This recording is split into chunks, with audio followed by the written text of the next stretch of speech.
Olá pessoal, meu nome é Breno Duarte e hoje eu tentarei explicar a lógica que eu utilizaria para resolver esta questão da OBMap. Recentemente eu tenho buscado realizar algumas questões da segunda fase e especialmente tentar explicar com clareza a lógica que eu utilizaria com o objetivo de receber uma medalha. Então, este vídeo será basicamente um teste, só para avaliar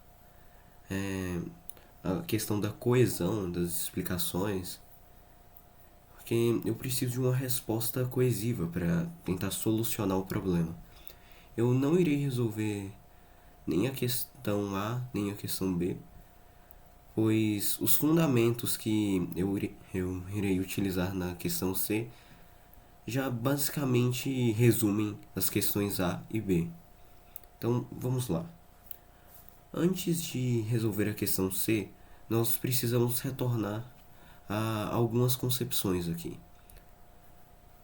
A questão 4 basicamente introduz: um número natural é chamado de zero ímpar quando possui uma quantidade ímpar de algarismos zero.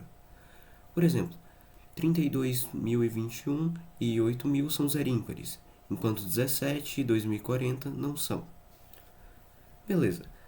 Está basicamente falando que um número é zero ímpar quando a quantidade de números zeros é ímpar. É bem básico, ok. Enquanto eu explico a lógica, possivelmente haverá uma tela exemplificando o que eu estou falando, para facilitar. Então, vamos lá. A primeira coisa que a questão C pede calcule o número de zero ímpares de 5 algarismos.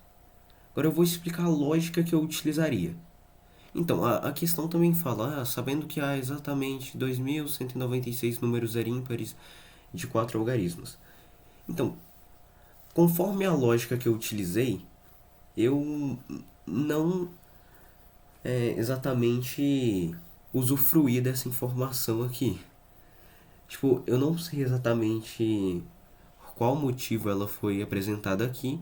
Então eu vou explicar minha lógica de fato. Talvez da lógica oficial, né, da solução oficial, esta informação tenha sido útil. Só que eu não utilizei ela.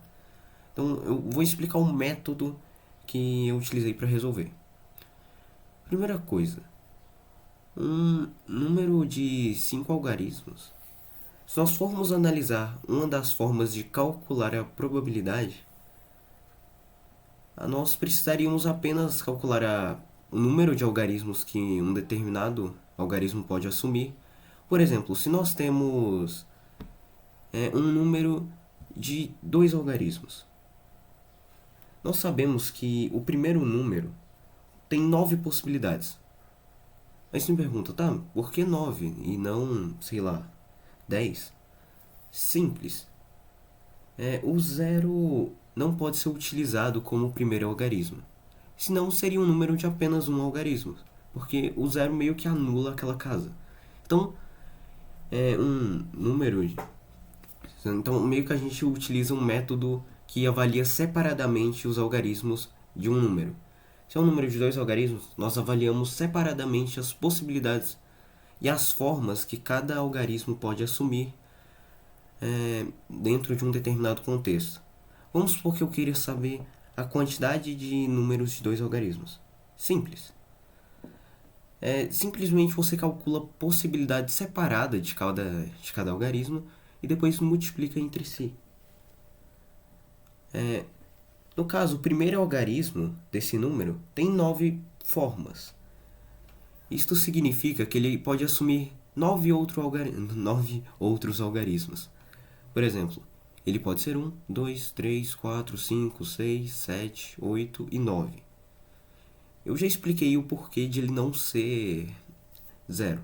Ou seja, de não haver 10 possibilidades em vez de 9.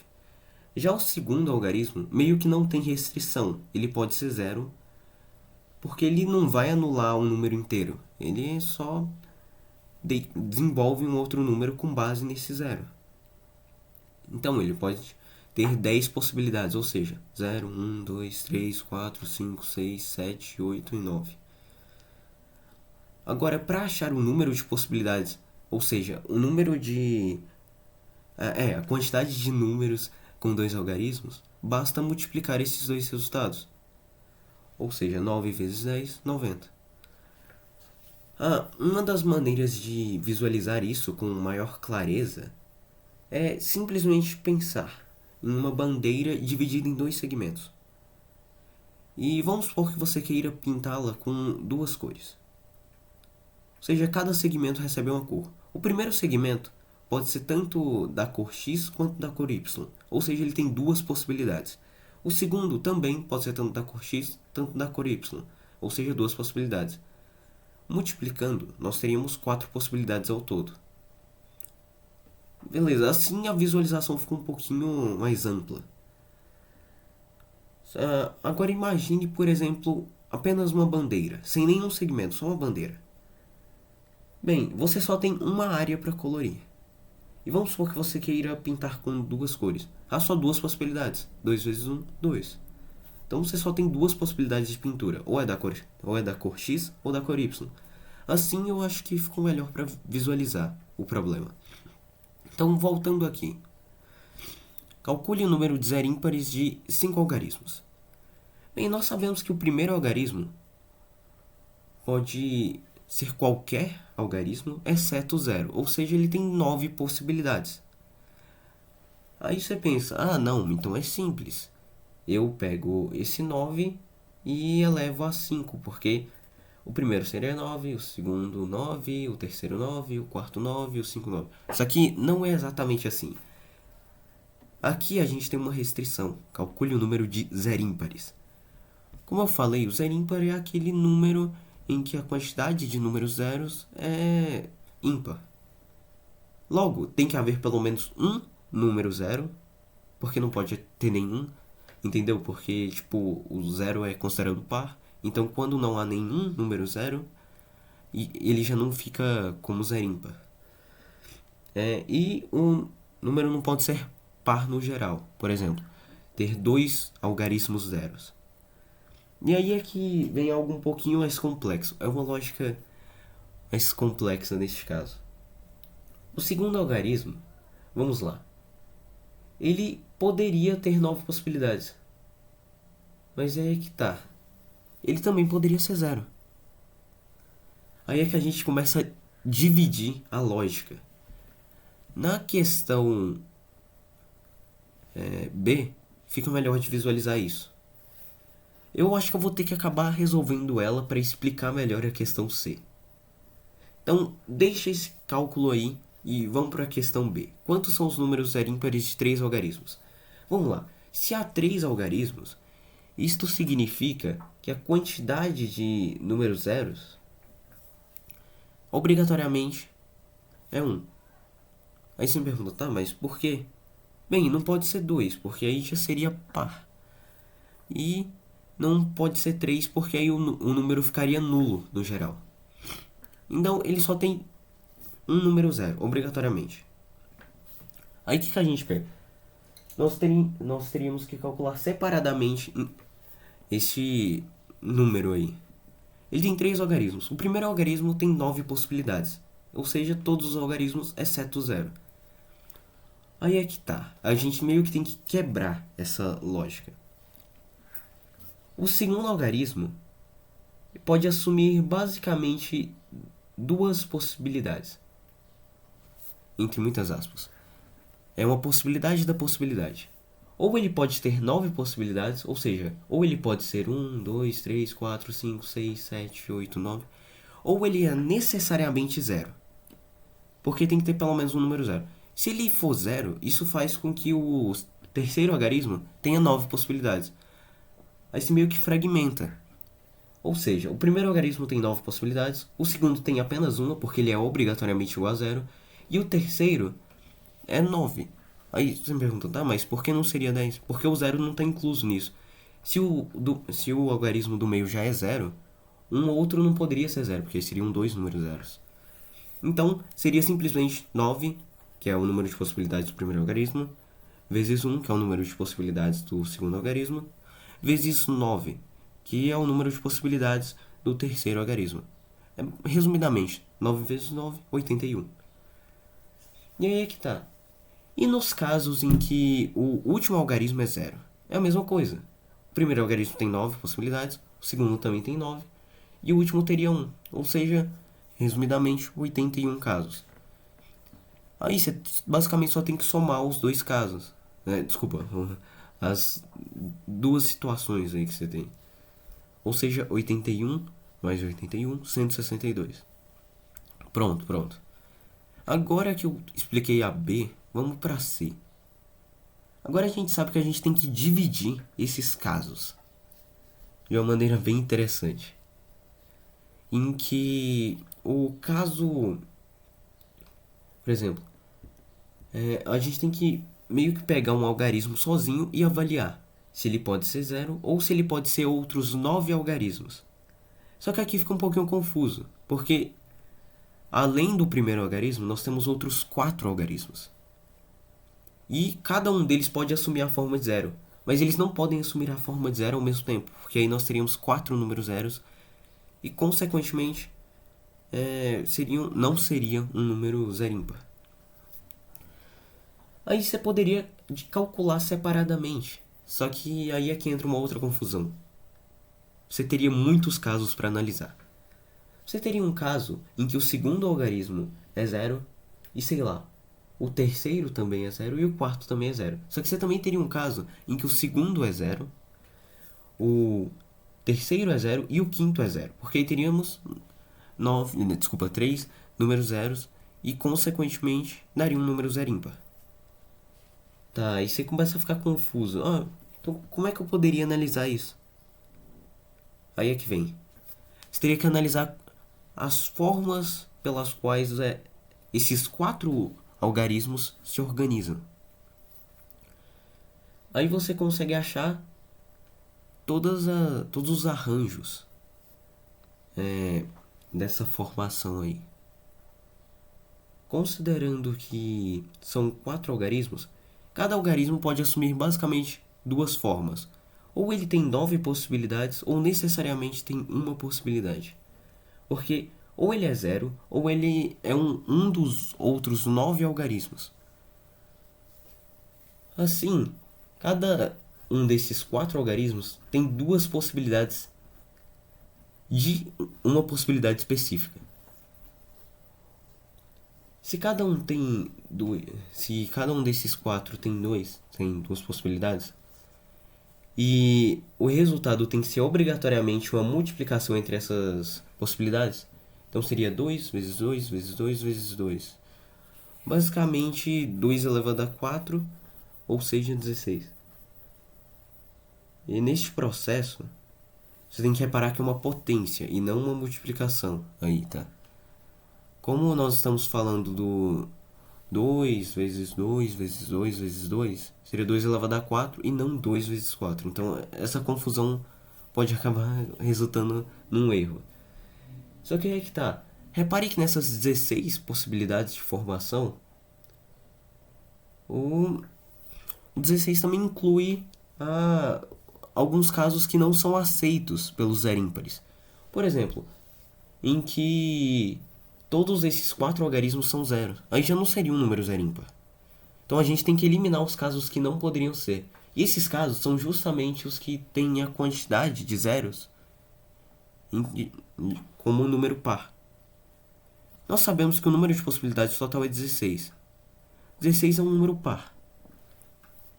Isto significa que ele é basicamente formado, que metade desse 16 é formado por números pares e a outra metade por números ímpares.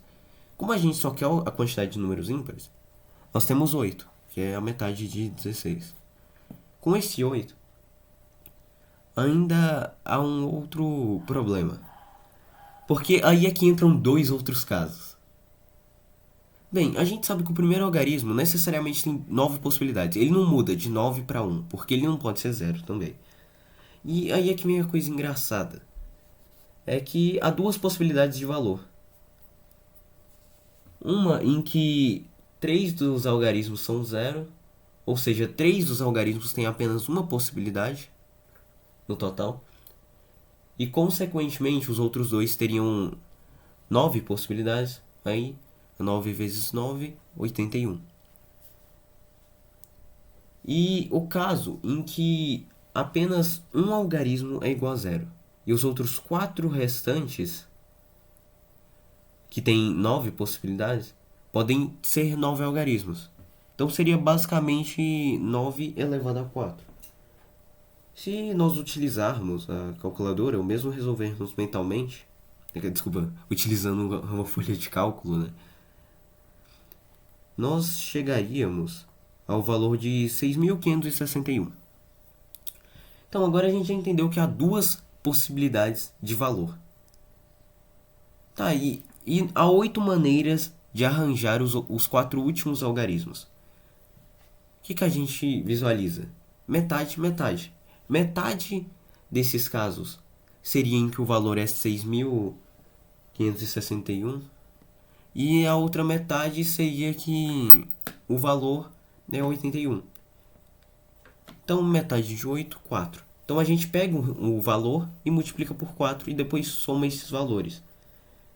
Se a gente pegar aquele outro valor, que era um 9 elevado a 4, ou 6.561, e multiplicar por 4, daria 26.244. Ok. E agora, a gente vai pegar esse 81 e multiplicar por 4, dando 324. Esse 324, nós podemos analisar que o simples resultado seria basicamente a soma dessas possibilidades. Então, após achar aquele valor de 26.244, você teria que somar com 324 e 26.568. Agora vamos conferir se está de fato correto. 26.528.